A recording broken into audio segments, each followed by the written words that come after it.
anything is possible in Morrisons. It's very special like that. If you have the ambition, you'll be provided the opportunity, and then if you go for that opportunity, then more opportunities will follow. Welcome to the Talent Download podcast. I'm Darren Lancaster. I'm CEO of Amberjack. It's an absolute delight to have a really special guest on today's podcast. It's been a really interesting journey for her and the organisation that she's been a part of. So I'd like to welcome today Alison Guest. She is the Senior People Lead at Morrisons. As I suggested, we're going to talk through everything early careers today and really get a deep understanding, I guess, of the journey and the journey that you've had within the space. Obviously, lots of different experiences that you've had across your, I guess, background and careers, which will also be great to come to light. So, and maybe that's a really kind of good place to start. So let's dive, I guess, a little bit into you and understanding a little bit about you in the detail, and also, I guess, some information, I guess, for the listeners really regarding kind of Morrison's journey. So me, I mean, my background has always been in HR, pretty much, but predominantly it's been in banking. But the part that I loved about banking actually was more of the retail part of banking. So I reached a point in my career where I wanted to make a change. And was very lucky. After a few knocks on the door, they eventually let me into Morrisons. And I wanted to join Morrisons because it's a retailer. It is what Morrisons is. What you think it is. It is a Yorkshire brand. We are down to earth, hardworking, kind of call a spade a spade, but also truly invested in talent and in young people. Good. And just in terms of the difference, I guess, between working in banking and then working in retail, I imagine that would be quite a big difference. So it's just very good to different. Understand that. Yeah, it's very different. And look, I've learned many things from both sectors. It's very different. The difference in retail to banking is how close proximity you are to the executive, actually. Whereas, would I do work? I do a similar job, actually. Apart from the early careers part, I do a similar job on talent management that I did for Lloyds Banking Group. But I wouldn't have access to the executive and some of the more strategic decisions. Whereas in retail is very flat, and you do. It also, the amount of teamwork that you have, kind of personal relationship teamwork, is greater, I think, in retail than it is in banking. But both have taught me tremendous amounts. Yeah, and working in Lloyds Banking Group, I mean, that's quite a sizable organisation, I guess, with lots of different strands. Your career, was it always within early careers that you were working within them? No, I mean, early careers only came in Morrisons, actually. Yeah. So I worked in talent management, as, again, similar job to what I do now, which is kind of looking at mainly the top kind of 180, so the directors and their heads of, and running the executive talent reviews, etc. But I didn't do early careers until I joined Morrisons. And that was because I joined Morrisons. We had a relatively new CEO who was passionate about early careers and knew that we could do better. And so he asked me to kind of lift up the bonnet, see what was happening in terms of our schemes. And then with him and actually our group HR director at the time, Claire Granger, we designed what we wanted the future to look like way back in 2017. So that was almost the start, was it, for early careers for Morrisons? Was it in 2017 or was it happening before then? No, it was happening before, and you were supporting us before. But I don't think we put our full force behind it, really. We had, when I did lift up the bonnet, we found various things. So, we found that we didn't have the amount of schemes that we have now. So we weren't properly fulfilling what we needed from a succession point of view. Schemes varied in lengths from 12 months to 18 months to 2 years.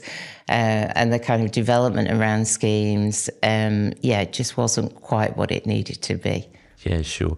And I guess if we kind of rewind a little bit, when did the strategy really start to take shape? Was it kind of at that point when you joined? Because I know you've also, Morrisons has had sort of some change. I mean, you've been through a lot. You've kind of, as all of us, we all had COVID, but I always remember supermarkets particularly, they were the thing that needed everyone to be part of. And then I appreciate that you've also had some changes kind of from CEO on top, and that changes. But did the strategy sort of begin to take shape then really when you joined? Yeah, it did.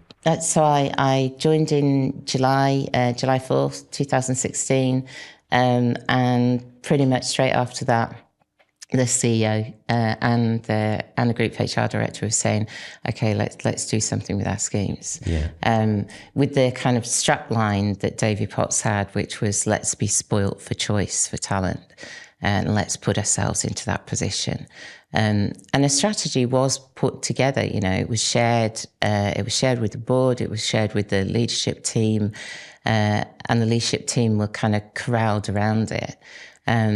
And that strategy is absolutely wonderful to kind of, with 2025, to kind of see that strategy come to life and the legacy that it's built us. I think for me as well, one of the most important things is, early careers it's part of Morrisons' DNA. Okay. Right? Everyone gets it.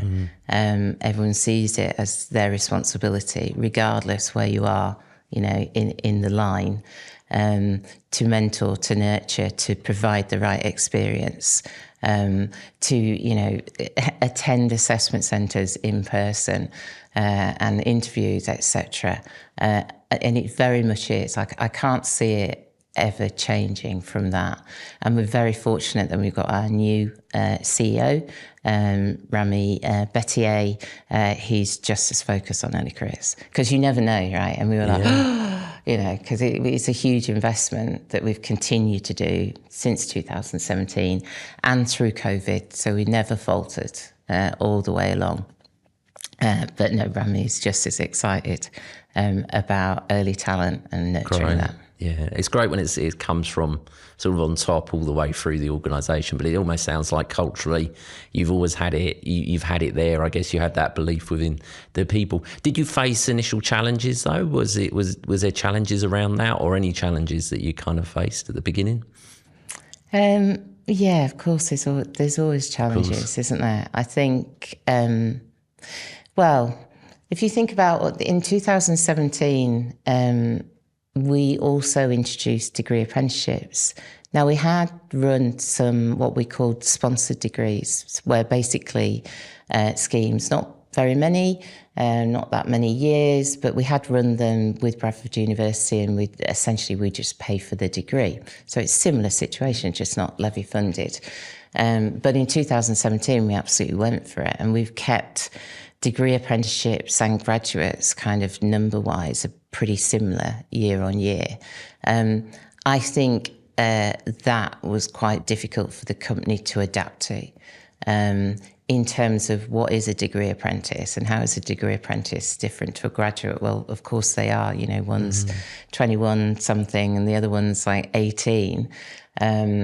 And the concept of, levy funding and the fact that you needed 20% off the job, I think that was difficult to get that right and for people to understand it. I think they do now, but I think back then they didn't. What is a degree apprenticeship? Yeah. I think as well, the other challenges that we've had have been in sites and stores where, if you think about in head office, there's about, 2,000 some people in head office. And it is one head office. I always kind of see it's almost like our head office is a bit like, we call it the centre, not head office. It's a bit like a small village. Yeah. That's what it reminds me of. It's very personable. And you can put your arms around your early careers colleagues within that small village. Then obviously when you get to our sites and stores, then it's much more disparate. We've got over 500 stores. So making sure that Alice Ryan in a store in Boroughbridge is really well looked after, that is much more of a challenge. And, you've got to then get 500 and so store managers to understand it and understand the scheme and understand the part they play in that. Have we got it to that now? Yeah, we have. Yeah, we absolutely we have. But that's the bit that's taken a little time. Yeah, sure. And there's challenges, isn't there, sometimes? But then there's kind of also the operational kind of challenges of running stores and then having people around it. Was there things that needed to be implemented, I guess, to make it a success, or things that you had to do and that helped? Yeah, of course. Yeah. I think retail is a day in, day out business. It is fast paced. You've got to move with what's going on at the time, what's going on with your customers at the time. And amongst that, sometimes I think it can be hard to then follow a scheme as such. So actually getting the discipline in about what these young people should be doing, which is going to ultimately get them ready to be a store manager in the future, because that's the aim. Yeah, of course. I think that getting that discipline in took a lot more work. And probably a bit more resource from a central point of view, so that you are kind of day in, day out, tracking the progress of these young people. Yeah, and talking to store managers and regional managers. Of course. And when you look back on it, what do you think were the big things that you implemented that really made that difference, I guess, to make that success happen?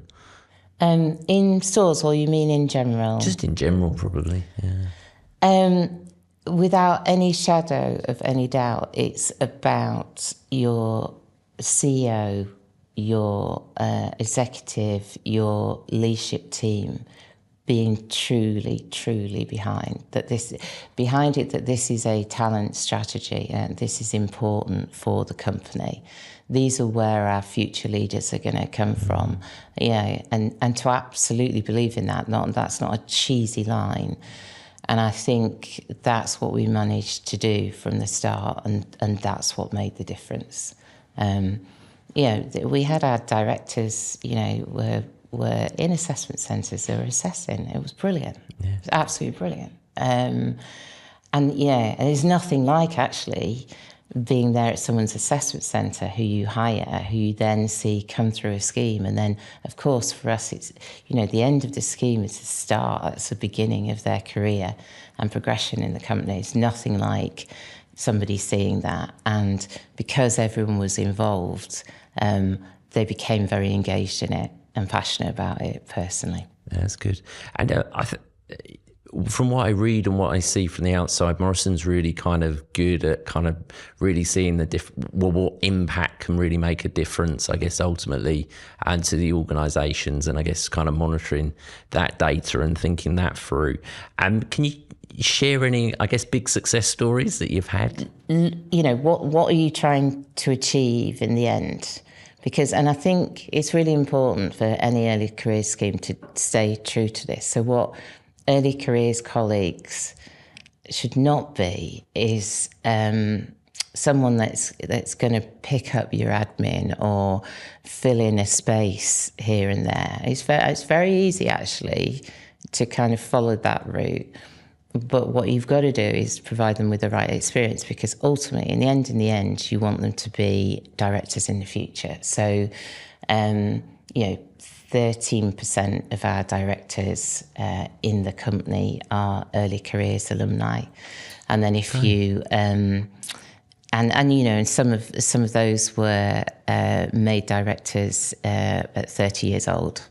Yeah, and ultimately, now, not everyone wants to be a director, and that's okay, right? But ultimately, what we do is we kind of monitor, pretty much month in, month out, how are these young people progressing, and make sure that we've got other opportunities for talent progression that can kind of get them there to fulfil their potential. So I think that's something that Morrisons are really proud of, and it's such a significant talent pipeline for us.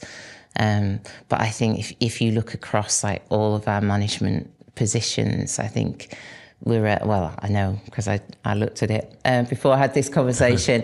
Yeah, we're about 9% are graduate, are early careers or early careers alumni. So that's a fairly significant part. Yeah. And yeah, it's fabulous to see. But I mean, it's just as fabulous to see, a degree apprentice at 21 years of age running a store. Yeah, I've had the pleasure of seeing that. It's incredible. Or a 23-year-old running a whole manufacturing site. We've just got countless stories like that. Oh, it's good to see the success of someone. It's interesting what you talked about there in terms of the way in which you've structured, I guess, the overall entry, the performance of work, and the way that individual, you can see what success looks like. You can kind of demonstrate that to potentially applying candidates for the role, which is fantastic. That being able to show, this is your career path, this is what you can be. But to achieve those types of things, as you say, at the ages of 23 and 21, is fantastic. And sounds great that you can see that success. Did you, when you I guess, sort of set about this journey, were there objectives that you wanted to see achieved? Was it, those types of things, target the 29-year-old, I guess, to be a director or things? I mean, it's interesting because again, I'm aware of although I wasn't involved in it, I was aware of Lloyds Banking Group kind of set a number in terms of how much of their kind of leadership population they wanted to be early careers alumni and by what time. David Potts was never a fan of a metric like that. So did we talk about it? Yes, we did, but we didn't go, right, it's 10%, it's 15%. We didn't actually do that. If I'm honest. But, was that ultimately the aim, to have a succession pipeline through to our leadership team? Yeah, I mean, definitely. Yeah. And have you captured stories, I guess, of individuals? Mm-hmm. And maybe it'd be good just to hear about that, an individual story or some kind of success journey someone's had. Oh, right. I'll just tell a few stories. Okay? Yeah, why not? Some of them might resonate and some of them won't. So I suppose if you look at a key part of what Morrisons does is buy and sell in the end, right? Yeah. It's fairly straightforward. I think everyone can kind of get their head around that. So the buying part is oh so critical, and our commercial function is a fairly large function. So we've seen a number of successes. I'm trying to think how many of our directors have been early careers have been category directors. I'm going to say 6. It is entirely possible. Yeah. It's anything is possible in Morrisons. It's very special like that. If you have the ambition, you will be provided the opportunity, and then if you go for that opportunity, then more opportunities will follow. Yeah. It almost could be a strapline, I think, in many ways. But what a way, I guess, to understanding that from a candidate's, I guess, perspective of when they're making that application and making that a story must be so important, I think, because there can be schemes that you can not eventually kind of get to that point ultimately around it, and it must help with retention and performance of an individual. You must see that come through. It does. I mean, I knew you were going to talk to me about retention.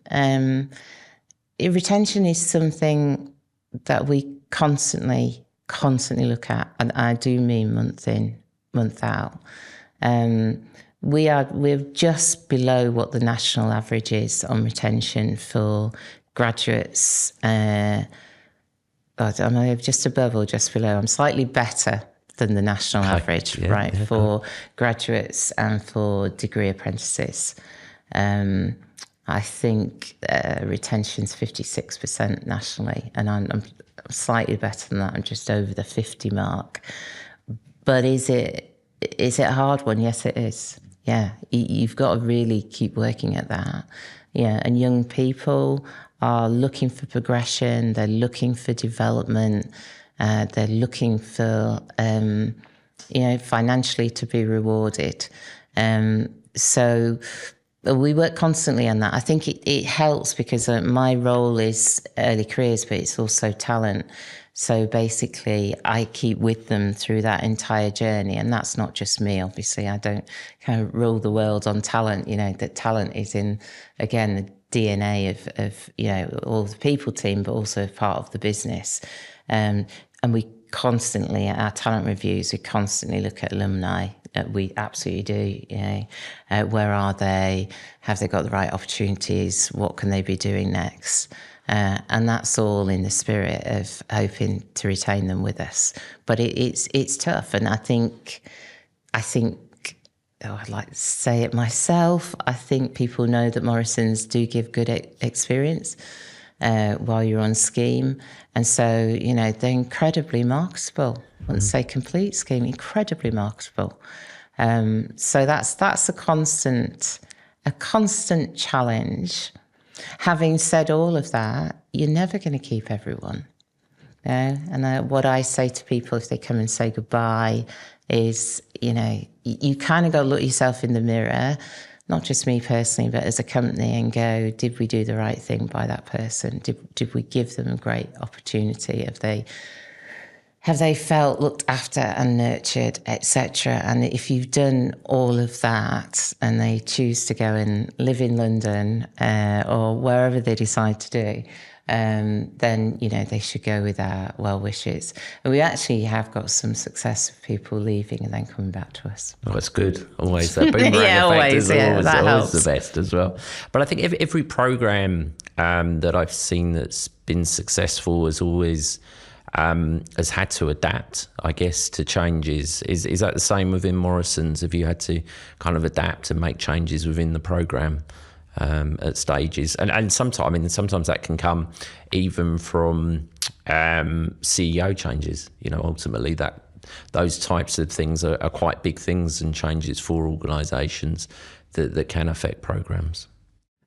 So we've adapted in as much as, some of our schemes have adapted, i.e. we've got new schemes that we'd never had before. We've got a data science scheme.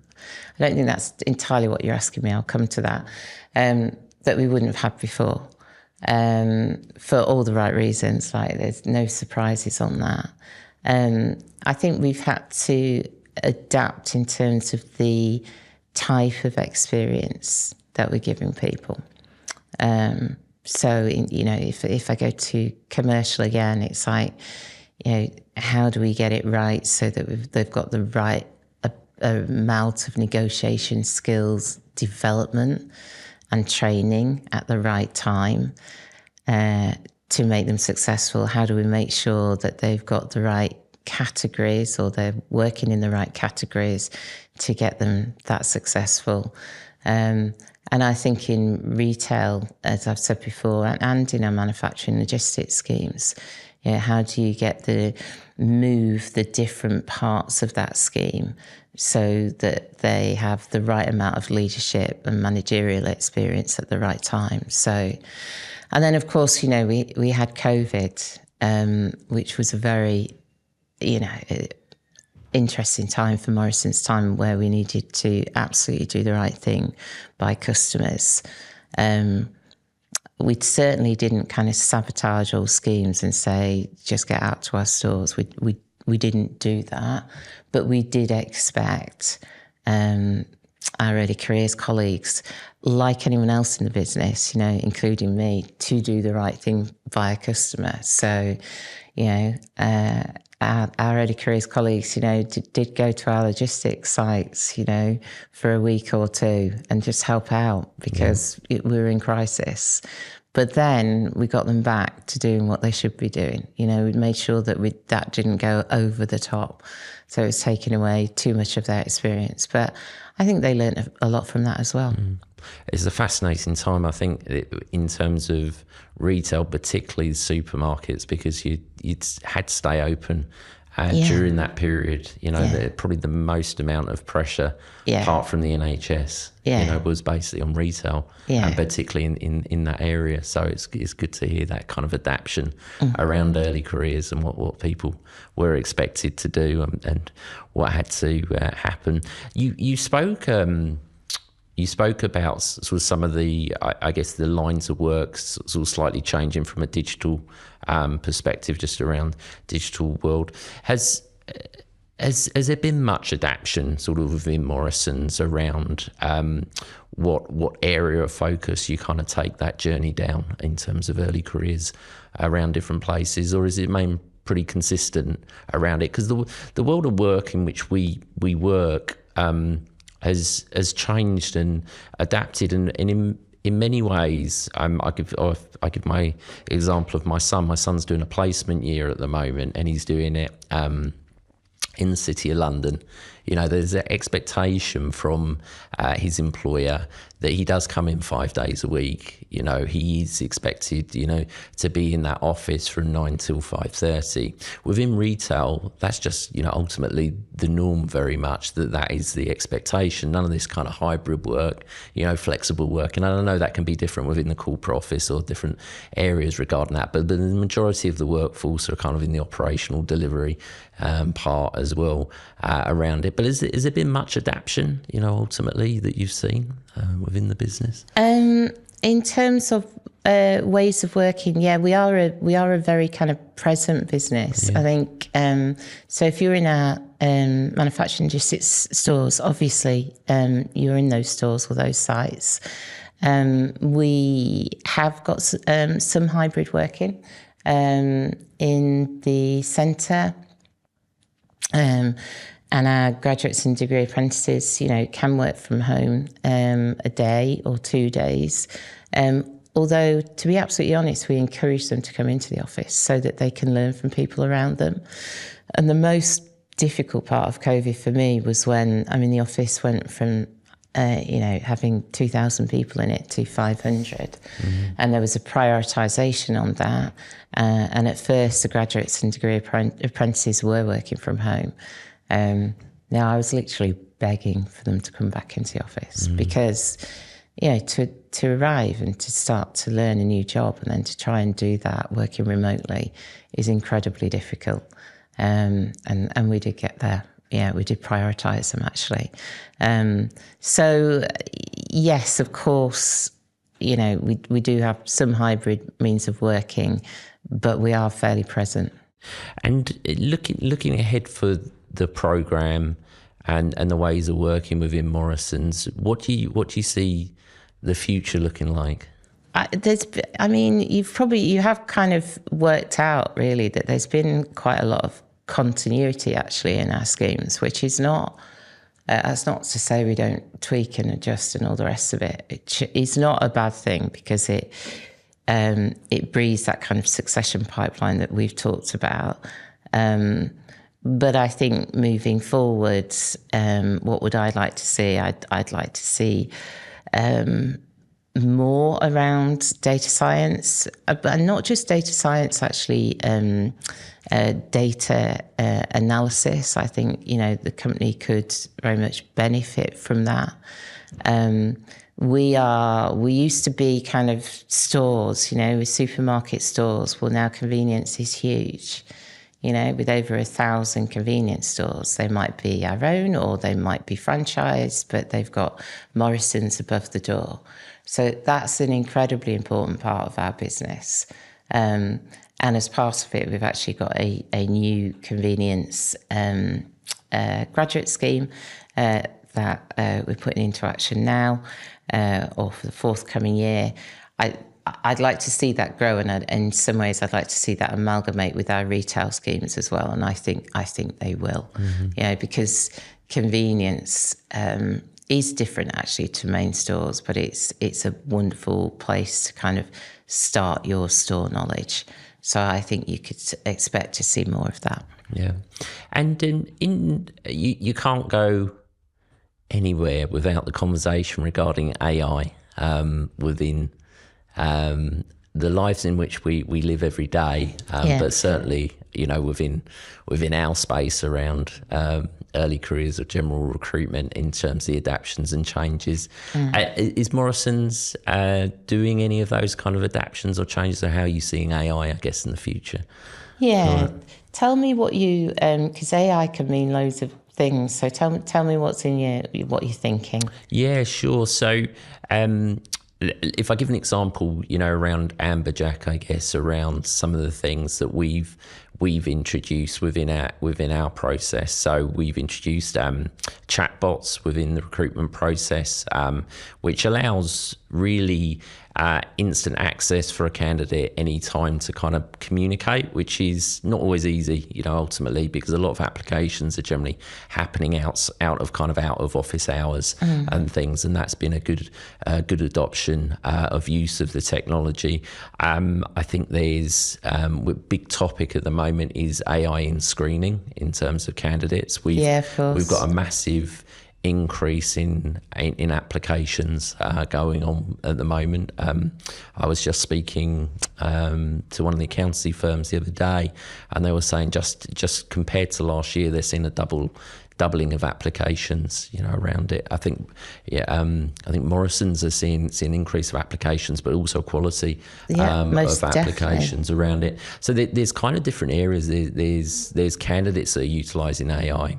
There's employers or providers that are supporting those employers providing AI or AI solutions to help through the applications. So I see a lot of the benefits, and I know there's sometimes some fear around it. But I guess your perspective of what you think would be great. No, I do have a perspective. I think so. It's not necessarily AI, but we'll come on to that. I think so. During COVID, we Amberjack were incredible actually at helping us to respond to that and to move from what was face-to-face assessment centres into obviously doing that digitally. And we've kept that. Yeah. And it is, in my opinion, it's the right way to go, because I think most candidates expect it. So they don't expect to have to travel here, there and everywhere for their assessment centre. They expect that they can do that sat at home or in their student accommodation. Not everyone, I will come on to AI in a moment, not everyone likes that, by the way. And we often get pushback about, well, I'd rather see them face to face. We kind of mitigate that by we have a final interview, which is, but still, it's not too. Not everyone in the business likes it that way. However, we have to think about, well, what we're trying to attract here. We're trying to attract the candidate, and we know all the stats will tell you that the candidate will prefer that virtually. So we've responded to that, and Amberjack have helped us tremendously with that, and now couldn't imagine doing it any other way. It also means that you can, you run 4 or 5 assessment centres on the same day. And we are doing. I think, the next step on that is also what AI can give us, in terms of screening, as you say. And definitely in terms of, I love what you talked about there, and definitely in terms of support of candidates when they're applying. I think that's a very stressful time, actually. You're in your, let's say, it doesn't matter if you're a graduate or if you're, in year 13, you're studying some very significant exams those years. And at the same time, applying for a job and having to apply to multiple companies for a job. So I think the service that Amberjack can help us support on that is very important. And remember that these people are our customers, or their family are our customers. So anything that we can utilise around AI, we should. Of course, then there's the other part of AI where you see somebody's presentation and it's been beautifully written by ChatGPT, which I use day in, day out. I can't imagine not using ChatGPT. So we have got to find ways as well equally, where we're making sure that it is authentic what the candidate is giving us, So I think AI needs to work in both ways.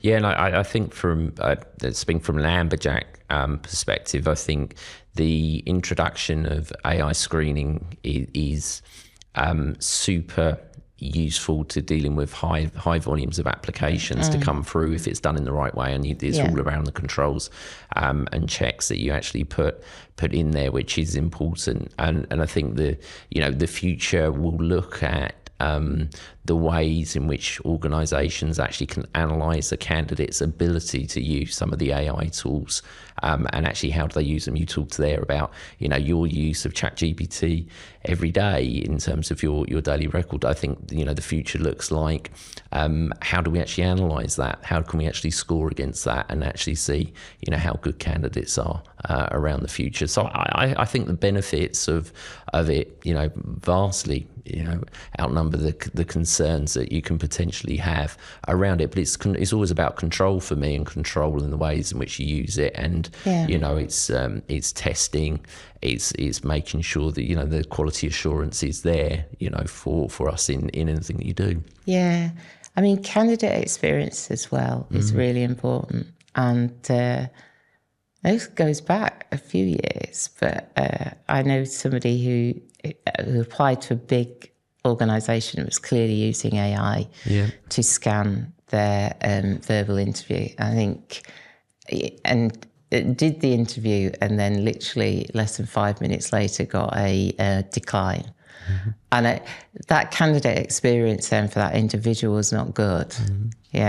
So is it right that we use that technology, AI, for screening? Yes, it is, but we need to manage things like that, which is like, oh my goodness, right? Literally, computer said no. I didn't even get to talk to a member of that company. So it's how you get the balance of that. Yeah, agreed. And maybe one of my final questions, but if you looked back at your journey within Morrisons, is there anything you would do differently, or lessons learned, or things that you see? Gosh, is there anything I'd do differently? Yeah, I think what I do differently, I think particularly for stores, if I go to stores, this is like saying, the stores have got it all wrong. That's not true. I think it's harder because they're more disparate. What I would have done differently is I'd have got more resource, perhaps more central resource, that was managing those schemes and those individuals on a personal basis. I don't think, and we've actually done that now. I think we're a bit late to the mark on that. And it's not just managing the candidates, it's supporting our store managers and our managers in store so that they truly understand what the scheme is. Can you imagine how many things a store manager has to juggle? I mean, it is crazy. Plus a huge, huge team. And then you put a degree apprentice in the middle of that, and expect the store manager to know their scheme perfectly and exactly what they should be doing. We misjudged that, and we should have had more central people support to support store managers, to support the colleagues on early career schemes earlier on. But I'm really pleased to say that we do have that now. That's good. I said it was my final question. It's not my final question. It's fine. You can ask whatever you want. I always like to finish the podcast with some quick fire questions. All right, okay. It doesn't have to be one word. It can be whatever comes to mind regarding it. I've got a list. I'll fire through them. Okay. Nothing to catch you out, so whatever comes to mind. So just if it's one word, but no pressure at all. So first question, what one word that describes Morrisons' early career strategy today? Sustainable, fulfilling. Good. Second question, what's the biggest misconception people have about early careers programs? I can't do it in one word. I think it's misunderstanding the talent that young people have. What's one thing you think all organisations should start doing in early careers? Making sure that work is valuable, truly valuable, to the business and to that individual. Anything they should stop? Stop treating early careers colleagues like your administrators. What skill do you think will matter most for graduates entering the workplace in 2026 and beyond? I think it's a lot what you're saying. I think the world is going to be driven around data, technology, AI. It doesn't matter where you work, what job you're doing. So that acumen is really important. Good. And one final one. What's one piece of advice you'd give to your younger self when you started this journey? They weren't designed to be too hard. If it's too tricky, don't worry about it at all. I'm trying to be authentic. But I mean, maybe sometimes have a little bit more patience. I could be a bit emotive when things are not going well for our early careers colleagues. Yeah. Good, perfect, brilliant. Well, listen, Ali, thank you so much for joining me today on the podcast. It's been great talking to you, really great to understand Morrisons' journey, but more importantly, your journey that you've had with them and previous experience as well. I hope everybody enjoyed listening and hope to speak to you again very much in the future. Okay, thank you very much. Thank you.